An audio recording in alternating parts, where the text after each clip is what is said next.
All right, Rodent Sports is back, and it's finally here, World Cup 2022. We've made it through the beginning of the season, and now we're here at this Winter World Cup.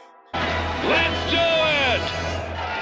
And so let's get right into it and start with Group A, where my thinking, unfortunately, has totally had to change because, unfortunately, one of the things that's a problem with the Winter World Cup is players getting hurt playing for their club teams. And I had a really good idea on Group A: Netherlands, Senegal, Ecuador, and the host Qatar. And a really good idea on Group A. And then Sadio Mane, who plays for Bayern Munich and Senegal, who's been an absolutely magnificent player for those two sides and for Liverpool previously. He has hurt his hamstring. He is now going to miss the opening round of matches. He's going to miss the entire group stage.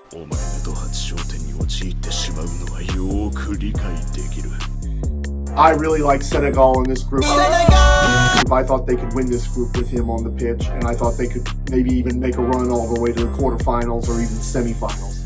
And I thought Sadio Mane was a nice little long shot bet for player of the tournament. If he's not going to play the group stage, I can't see them going through. And that group is just kind of thrown into a mess because I don't love everybody in this group. The Netherlands are back in the World Cup after missing, I think it's the last two major tournaments they tried to qualify for. They got a decent team. They're not a great team by any stretch. They certainly can be had. Ecuador is a pretty reliable team that, in terms of qualifying, who's been hit and miss the big tournament. And Qatar's the big unknown.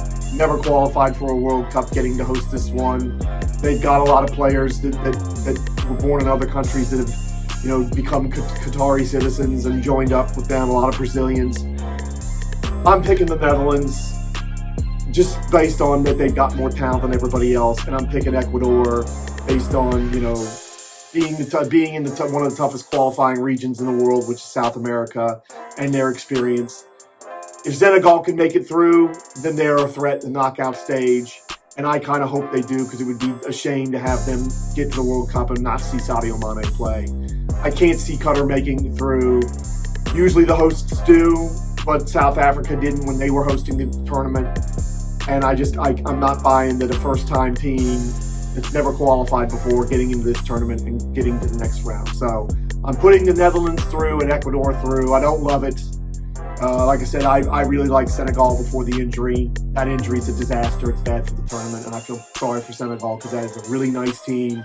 But with Sadio Mane, they have a trump card player, and you need a trump card player if you're going to get through in a lot of these groups.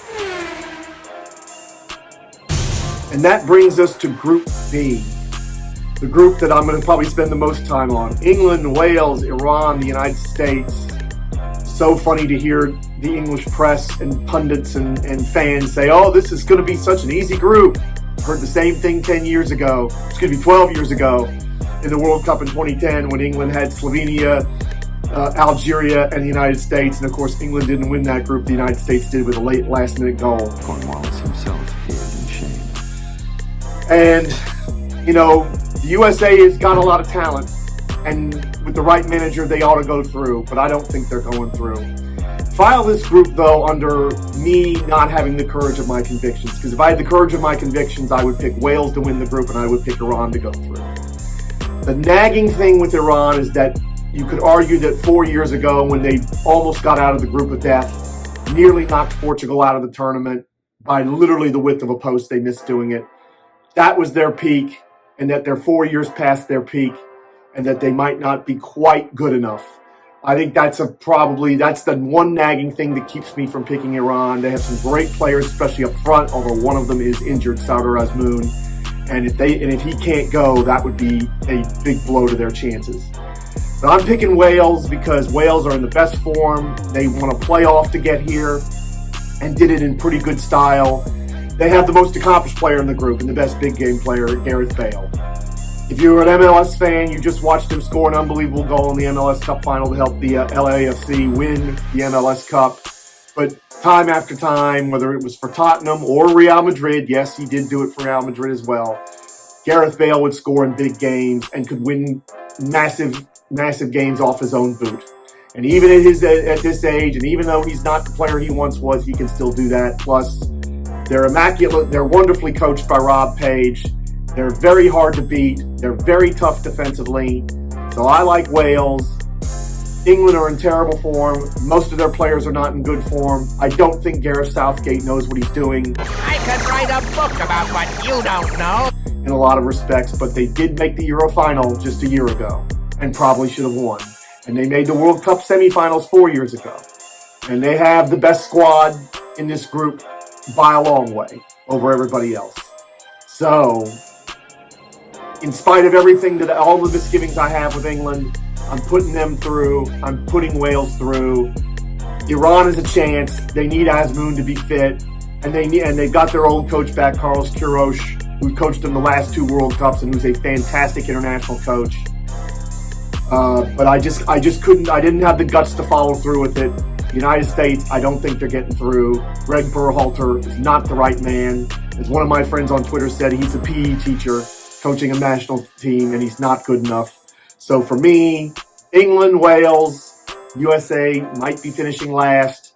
And remember, they played Iran in 1998, lost to them, and finished last in that World Cup. Would not be out of the realm of possibility for that to happen again, and there's going to have to be some big changes in the United States Soccer Federation and with the national team if that's what happens. Give me a break, you dumbass. Group C features one of the 2 major favorites in this tournament. There are 2 clear betting favorites in this tournament. One of them is Brazil, who we'll talk about a little later, and the other one is Argentina, who won the Copa America last year and have come into this tournament on great form. They and Brazil ran away and hid in the South American qualifying.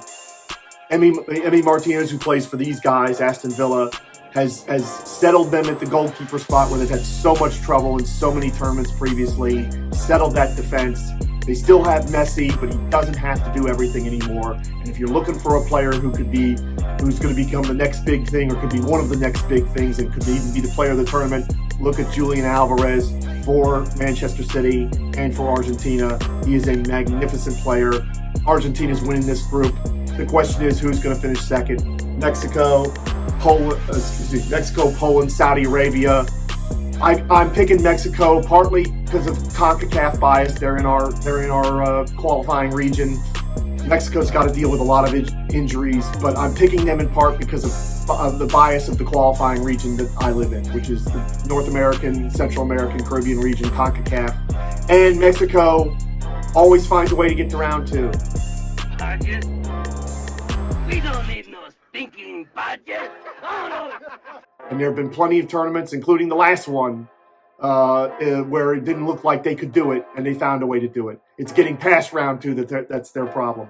But I think I'm just going to trust that Mexico finds a way to do it again. And also that Poland, my ancestral fatherland, if you will, never seems to find a way to do it in tournaments. They're very good at qualifying. They're not very good in tournaments. So I'm going to pick the Mexicans to go through. Saudi Arabia, I think in a different group would have had a chance to go through, especially because this is a home tournament for them in so many respects.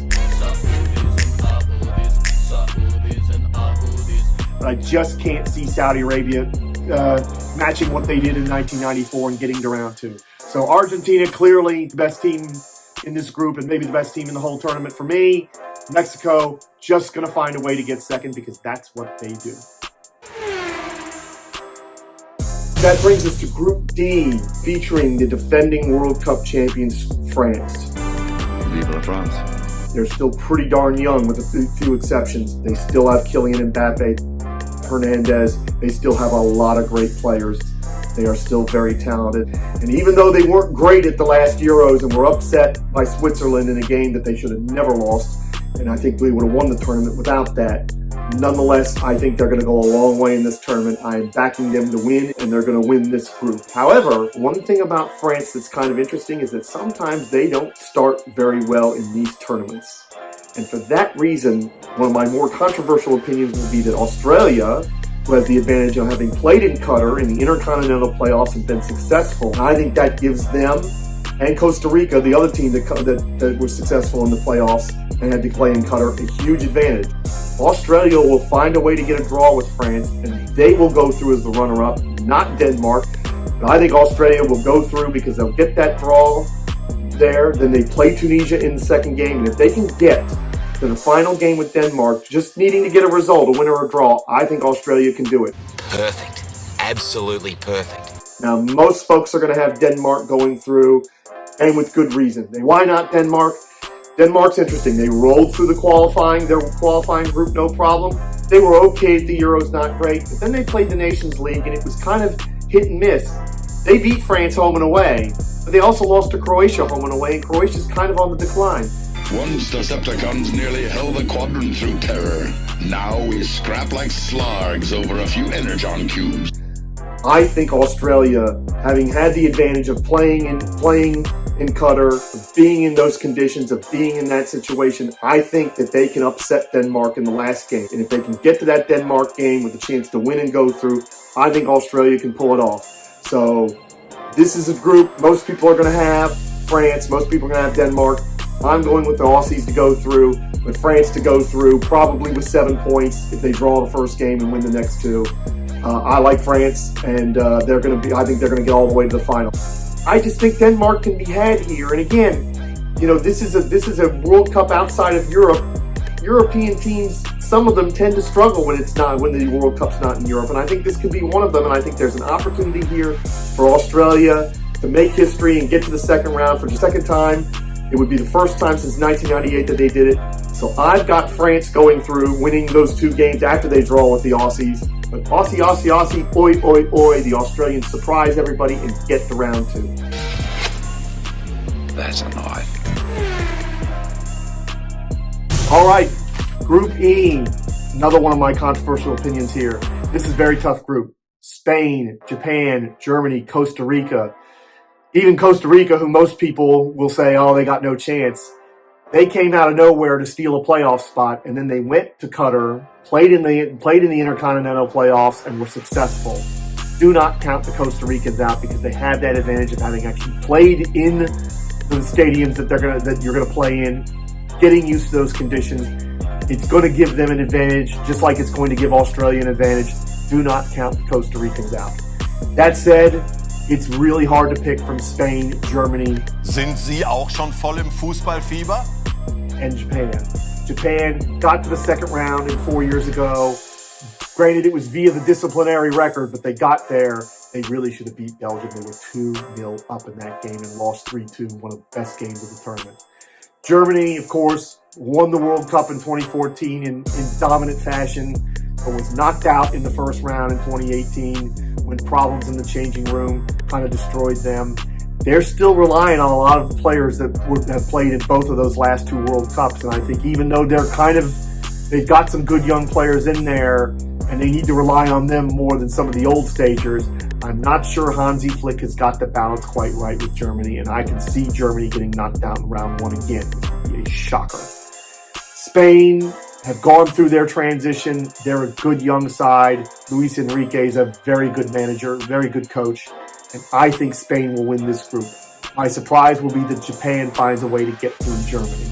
And the reason I like that is that Japan not only has proven themselves in the World Cup time and again as an excellent team, playing the pretty passing football.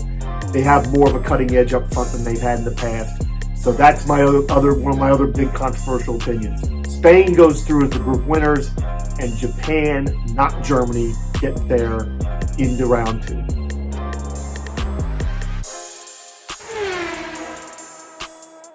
That brings us to Group F. Belgium, Canada, Morocco, Croatia, a very interesting group. Belgium have been regularly getting to the business end of these tournaments. They've been making the semifinals in the Euros. They've been making the semifinals in the World Cup. But they haven't quite achieved what that ridiculously talented squad is capable of, and it looks like their last good chance to do it. So we'll see what Kevin De Bruyne and all the other wonderful players they have can do here. I'm pretty confident that they're going to go through, and they're going to go through as group winners, because even if they've underperformed in the knockout stage, they've usually been very, very good in the group stage, and I don't expect this to change here. Second place could be anybody. Make a case for Morocco even. 4 years ago, they played in the group of death, Portugal, Spain, Iran, and them, and they were probably the better team in all three games and got 1 point for it. They were really good and just did not get the reward for effort that they deserved. If they could reach that level 4 years ago, maybe against in a less difficult group, they've got a chance to go through. Croatia are the incumbent World Cup runner-ups. Of all the losers, you came in first of that group. They were magnificent 4 years ago, surviving all sorts of games in extra time, led by Luka Modric, who was quite rightly the player of the tournament 4 years ago. But that team's gotten old, and they're not nearly as good as they were. And I just can't see them going through. I think they're declining as a force internationally. I think there's going to be some big changes in that national team. Some big players are going to depart after this tournament. So I'm going to go with Canada, which is a great story.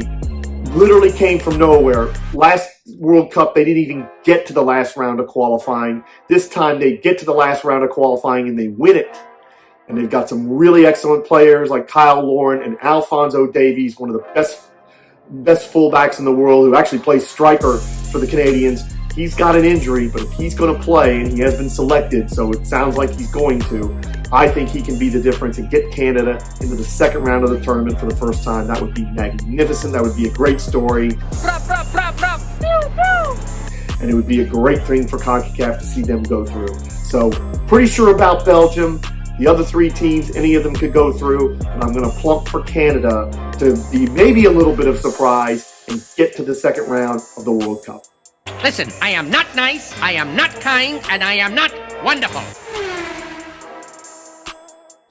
And now we have Group G featuring the other huge favorite in this tournament, Brazil. Brazil is the betting favorite. It's pretty much them and Argentina, and then there's a bit of a gap to some of the European countries. Brazil boasts an array of attacking talent that very few teams can match, led by Neymar, but not just him. Rafinha, who played at Leeds United, Richarlison, who's been an experienced and excellent Premier League performer. Gabriel Jesus, who's just been amazing for Arsenal. Gabriel Martinelli, who's been amazing for Arsenal as well. They boast attacking riches that can be barely seen to be believed. But they're very old in defense. They're relying on people like Dani Alves and Thiago Silva, who are far closer to 40 than they are to 30. So I've got my questions about Brazil, especially as we get to the later part of the tournament. I don't have my questions about them going through as group winners in Group G. I don't need 4 minutes to defeat you. Who finished the second? Looks like it's pretty line ball between Serbia and Switzerland. Switzerland are very experienced. They have been getting into the knockout rounds of these tournaments fairly regularly. They beat France, coming from behind in a stunning upset at the Euros in 2021. It's tough for me to pick them because I think Serbia are rising.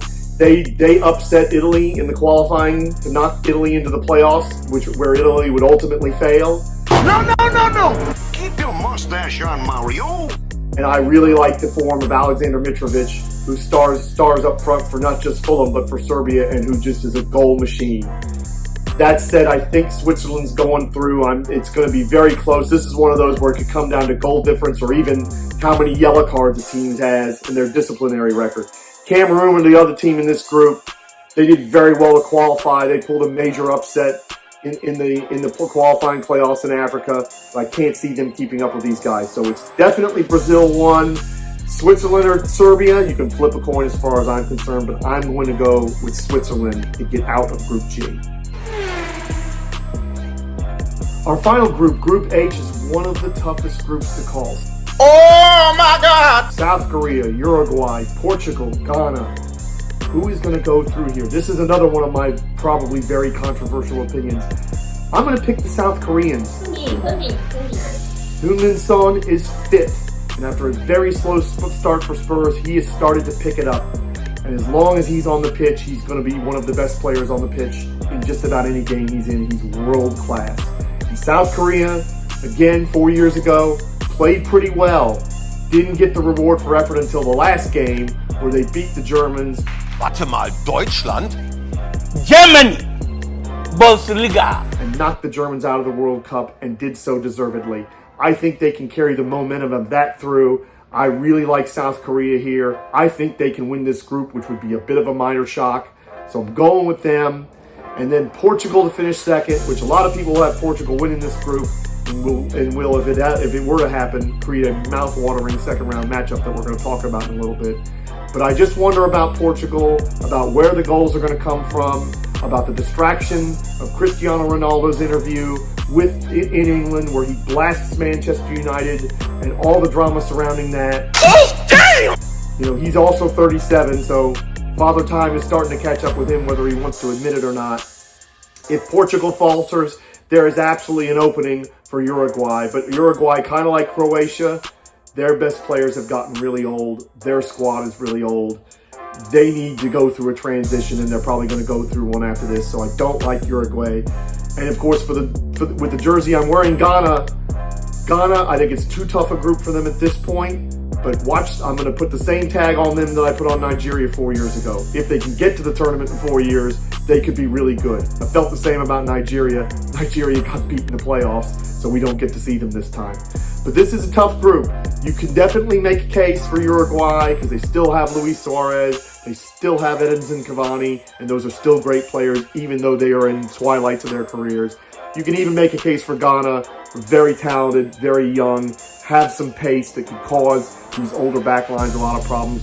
But I'm gonna stick with Portugal going through, but I'm gonna stick with South Korea surprising everybody and winning that group.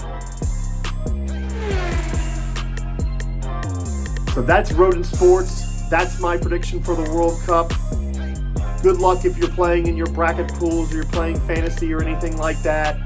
Good luck to your predictions, whatever you think they are. And look, if you've got your own ideas on who's going to do what and where and how they're going to advance, leave them in the comments section. We really appreciate that. We do. We love the conversation. Like this, share it around if you see it. Give us a like, give us a subscription. We really appreciate that. And until next time.